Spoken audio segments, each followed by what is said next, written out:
বাংলাদেশের বুকের মধ্য দিয়ে ভারতের রেল ট্রানজিট চালু হলে বাংলাদেশের কি কি ক্ষতি হতে পারে চলুন জেনে নেওয়া যাক। ভারতের সাথে সম্প্রতি যে 10টি সমঝোতা স্মারকে সই হয়েছে সেগুলোর মধ্যে একটি হচ্ছে রেল ট্রানজিট।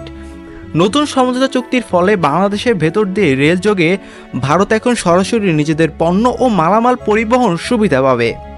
এই ট্রানজিটটি চালু হলে নিজ দেশের মধ্যে রেলপথের দূরত্ব অনেকখানি কমবে ভারতের।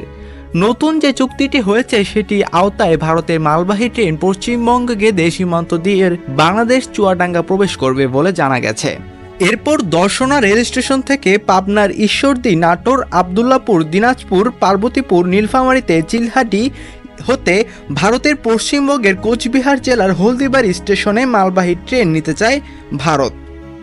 বাংলাদেশের ভেতর দিয়ে সরাসরি ভারতের মালবাহী ট্রেন চলাচলের সিদ্ধান্তটি ভবিষ্যতে দেশটির নিরাপত্তার জন্য কি কোনো ঝুঁকি তৈরি করতে পারে? সাবেক পররাষ্ট্র সচিব মোহাম্মদ তৌহিদ হোসেন বলেছেন, ভারতের উত্তর পূর্বাঞ্চলে যেসব রাজ্য দীর্ঘদিন ধরে অস্থিরতা বিরাজ করেছে সেসব অভিযানে ভারত হয়তো এই রেলপথ ব্যবহার করতে চাইবে। এসব রাজ্যে অতীতে ভারতীয় নিরাপত্তা কর্মীর সঙ্গে সশস্ত্র সঙ্গীগুলো সংঘাত হতে দেখা গেছে। অন্যদিকে চীন ভারত সীমান্তে বিভিন্ন সময় সংঘাতময় পরিস্থিতি তৈরি হতে দেখা গেছে।